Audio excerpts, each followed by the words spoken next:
¿Kerem Bürsin ama a Ander Cell todavía? Lo que nadie esperaba ha salido a la luz y ojo, que esto es un salseo gordo. Mira, todos hemos estado pegados a sus redes, a cada like, a cada comentario. Parecía que lo de ellos estaba más que finiquitado, ¿verdad? Pero aquí la cosa se pone interesante. Lo que os voy a contar ahora mismo os va a volar la cabeza. No es lo que pensáis. Hace nada, vemos a Ande súper feliz, conociendo gente nueva, viviendo su vida. Y Kerem, pues igual, enfocado en sus proyectos. Y claro, uno piensa, ya está, se acabó la magia. Pero, ¿y si os digo que las apariencias engañan? Porque yo, y ojo, esto es opinión mía, creo que la llama no se apagó del todo. Sabéis que yo sigo mucho el tema turco, y hay un detalle que a mí me ha dejado pensando. Algo que ha pasado hace poquísimo. No os voy a decir que es todavía, os quiero picados. Pero tiene que ver con un evento y una reacción que, bueno, dejémoslo en que no fue indiferente. Mucha gente dice que Kerem ya ha pasado página, que está con otras movidas, que lo de Ande es agua pasada. Y sí, a primera vista parece lógico. Se les vio juntos, se les vio separados, todo muy normal dentro de lo que cabe. Pero es que hay gente que tiene una conexión que va más allá. ¿Y si ellos dos son de esa clase de personas?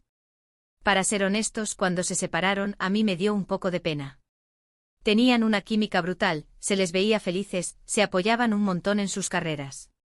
Y de repente zas. Fin. Y uno se queda con la duda de si fue una decisión de mutuo acuerdo total o si a uno le costó más. Lo que yo creo que está pasando es que Kerem, a pesar de que la vida siga su curso, todavía tiene sentimientos muy fuertes por Ande. Y no me refiero a un capricho pasajero o a nostalgia. Me refiero a algo más profundo. Algo que se nota en ciertos gestos, en ciertas ausencias. Por ejemplo, ¿os habéis fijado en cómo reacciona cuando se le pregunta por ella? A veces se pone un poco evasivo, otras veces sonríe de una manera que, bueno, que no es de alguien que lo ha olvidado por completo. Y eso, amigos, es un indicio clarísimo para mí. Y esto no es inventármelo.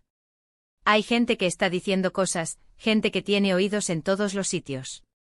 Y lo que me llega es que Kerem, cuando cree que nadie le ve, cuando está solo, quizás sí que piensa en Ande. Y no solo piensa, sino que quizás intenta saber de ella, ver qué tal está.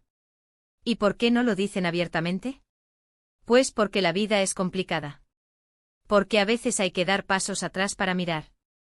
Porque quizás no es el momento. O quizás tienen miedo a la reacción de la gente, o a la suya propia. Además, que no olvidemos la presión mediática que tienen encima. Cada vez que hacen algo se analiza hasta el último detalle. Si volvieran, imaginaos el escándalo. Quizás por eso prefieren mantenerlo en secreto, al menos por ahora. Lo que sí es cierto es que la energía entre ellos sigue ahí, de alguna manera. No es algo que se borre de un día para otro. Y si Kerem todavía siente algo, y yo intuyo que sí, es algo muy gordo. Algo que a lo mejor ni él mismo se esperaba que fuera a durar tanto. Así que, resumiendo mi teoría, que ya sabéis que me gusta analizar hasta el último detalle, Kerem Bürsin no ha olvidado a Ander Cell. Sigue enamorado, o al menos tiene unos sentimientos que pesan mucho. Y la prueba está en esos pequeños detalles que muchos pasan por alto. Es la verdad que nadie vio venir porque todos asumimos que ya habían pasado página. Pero decídeme vosotros, ¿creéis que esto es una señal de que podrían volver, o es solo el recuerdo de algo bonito que fue?